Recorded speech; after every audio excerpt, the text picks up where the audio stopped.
class and algebra students. We're looking at how to use scatter plots and prediction equations in order to make estimates.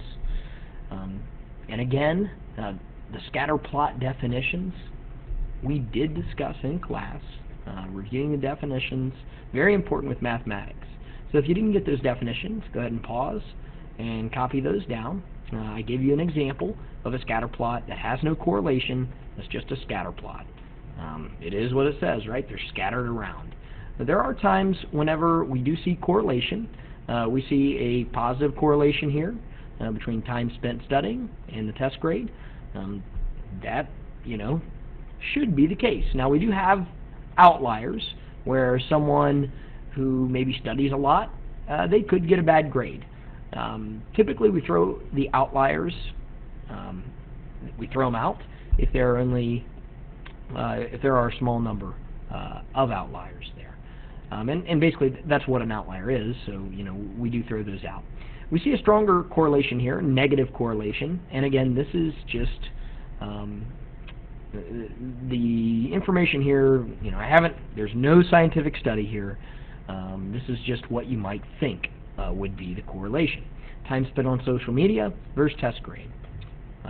You might see someone that doesn't spend, or that spends a lot of time on social media, and they might get a very good test grade. And then we see the no correlation, number of pets versus test grade. So if you do not have these examples, please put them in there, or pause and write them in. I'm mostly concerned about the prediction equation with number 22. What do you need to do in order to write a prediction equation? And this is true anytime you have two given points. You can write the equation of a line. If you use the slope and point slope form, you can also use slope intercept. Now I tell you where to go in your book to view or to view an example. What I'm going to discuss with you right now, and again, that's where I take you to in the book, is number 1, and that would be page 93, the guided practice there.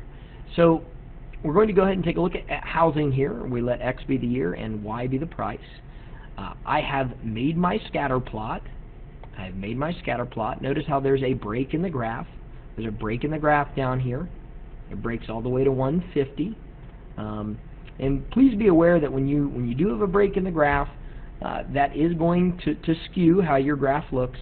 But in this particular case, we're only concerned with values from 154.5 to 273.5. So notice here how I picked 2 points. The 2 points I picked, I'm going to go ahead and highlight those with that wonderful color, orange. We all love, go Browns, right? So just so you can see which points that I did choose, and then I'll go ahead and circle those in orange up here. It is very important that you identify which points that you are going to use. So notice up here, I'm going to identify 1 and 166 and 4/10, and then 4 and 228 and 7/10.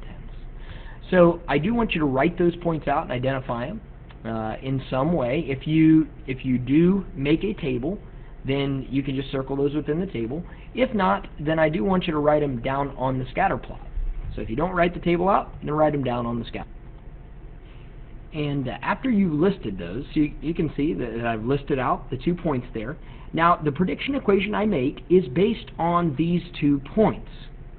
So I have to use those 2 points to find the slope, as I did over here. And then I have to plug one of those 2 points that I've identified, one of these 2 points up here, back into point slope form. It's going to be very, very tempting to plug this point right here back in, but you can't do it because it's not one of the points that you declared as part of your prediction equation. So it is going to be very tempting to plug that one in, and some of you might use that as a point, and that's okay. That's okay to do. You'd have your y-intercept real quick there. I'm not so sure that that would be a great representation of the data, but you could do that.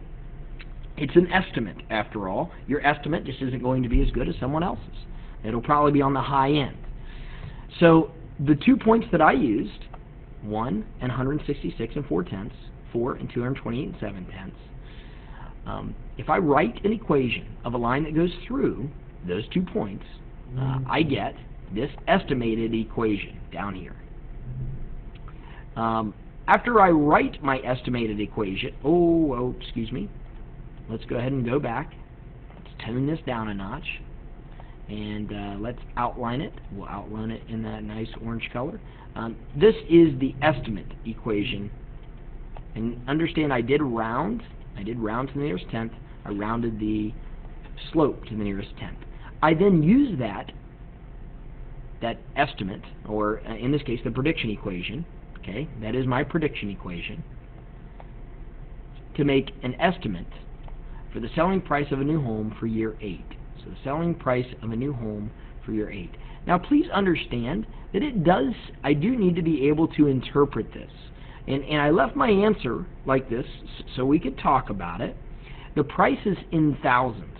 So really, I should state that this is the price in thousands.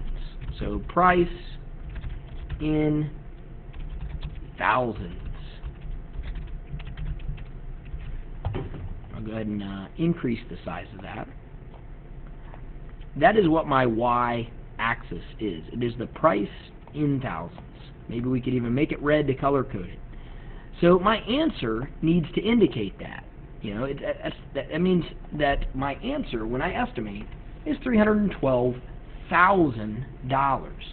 So I would want to go back and write that, $312,000. Now I could add 312, or I could just write out in words $1,000, or I could make a 000 here. Now I'm just going to write $312,000 because I'm sure that many people are going to go back and just put the zeros there. Your units are important. Okay, so that's $1,000. We'll abbreviate that dollar sign. So $312,000 is the prediction of my selling price for year 8. How accurate does my prediction appear to be? Well, I plotted the point in red up here. It appears to be pretty accurate. And again, if you did use a different line, then, let's say that you did follow my instructions and you used the first and the last point.